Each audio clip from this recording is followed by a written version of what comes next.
Et c'est ça. Eh ben, on y va du côté de Madrid. Time Sport, le ras-le-bol. J'ai fait Karim, un peu ce conducteur avec, on le rappelle, le rédacteur en chef de cette émission, Jouba Houchen, au dire de chaque consultant. On m'a dit, oui, il faudrait un peu parler de Benzegol. Bon, Yacine, il n'est pas là, il est en vacances, mais il nous écoute. Un petit clin d'œil. On fait toutes les émissions sur Benzema. Ouais, voilà, c'est ça. Kamel Aïd-Kera aussi écoute. Mais on va parler, ouais, c'est vrai, de ces Frenchies du côté de Madrid, mais sans oublier cette fameuse remontada, on l'a pas vu venir, Zinedine Zidane et le Real Madrid. Et oui. Les gars, non, Bilal. J'ai l'impression le Covid vous a bouffé. S'il vous plaît, les gars. Sans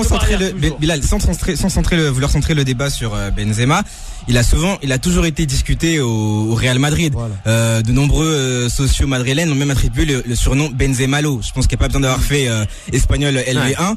Pour savoir ce que ça veut dire. C'est le mal Benzema. Voilà. Ça veut dire le mal Benzema. Donc voilà, il a souvent été discuté. C'est la raison pour laquelle à chaque fenêtre de transfert, on a souvent fait des campagnes disant il nous faut un neuf, il nous faut Kane, il nous faut Icardi, il le faisait avec Cristiano Ronaldo. Voilà, il a toujours été. Cristiano Ronaldo. Si vous plaît, même avec le meilleur joueur du monde, il est. Dis-moi. Dans un jeu qui était uniquement centré autour de Cristiano Ronaldo, le mental que tu devais avoir. Pour pouvoir exister en tant que neuf, c'était Cristiano Ronaldo. C'était Cristiano Ronaldo. On va revenir. Benzema a changé son style de jeu. Il n'est plus neuf qu'il était avec Cristiano Ronaldo. Hervé, j'aimerais entendre Nabil. Merci Anas. On lui a souvent reproché son manque d'efficacité. On lui a souvent reproché de pas être un neuf à la façon de Lewandowski, comme on parle, de Harry Kane. Un mec qui plante 30-35 buts par saison. Benzema, il était plus dans un rôle, on va dire, c'est un peu cru, mais de faire valoir de Cristiano Ronaldo.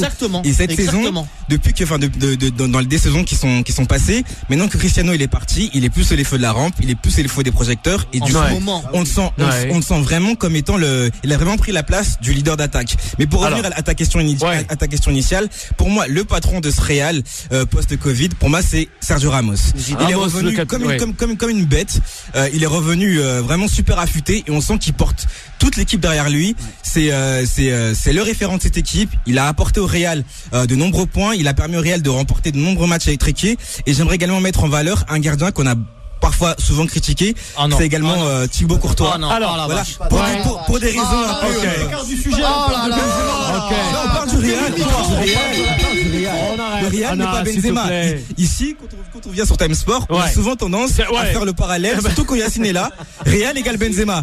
Donc c'est-à-dire que les 24 autres joueurs du Real, ils comptent pas en fait. Benzema, il joue tout seul. Ouais, il joue tout seul. Tu veux bien. Alors, c'est le Real de Benzema. Messieurs, on se calme. Moi, j'en peux de Benzema. Deux années de suite, C'est ça que l'année dernière et cette saison. Zidane n'était pas là. Alors, on le laisse terminer, s'il te plaît, laisse-le terminer. Qu'est-ce qu'on dira? Alors, qu'est-ce qu'on dira? Le Real est mauvais. Ouais. Qu'est-ce qu'on dira? On dirait la même chose de Karim.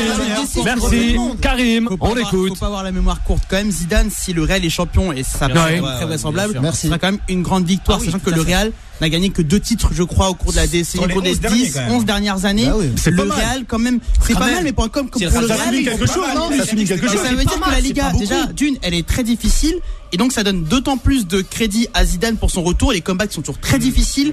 Il a quand même réussi avec l'arrivée de Fernand Mendy par exemple. C'est pas la Ligue 1. Anas pense que c'est la Ligue 1. Non, mais la Ligue 1 c'est extrêmement compétitif avec des clubs comme le Barça, le Real.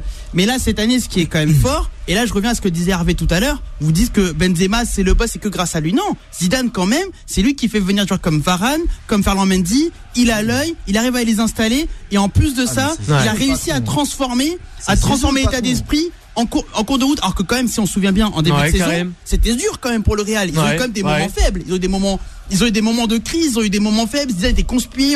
Il a failli être viré au mois de novembre. Faut pas l'oublier quand même. Et Ron Rosset nous l'avait dit. Et c'est Zidane. Et merci.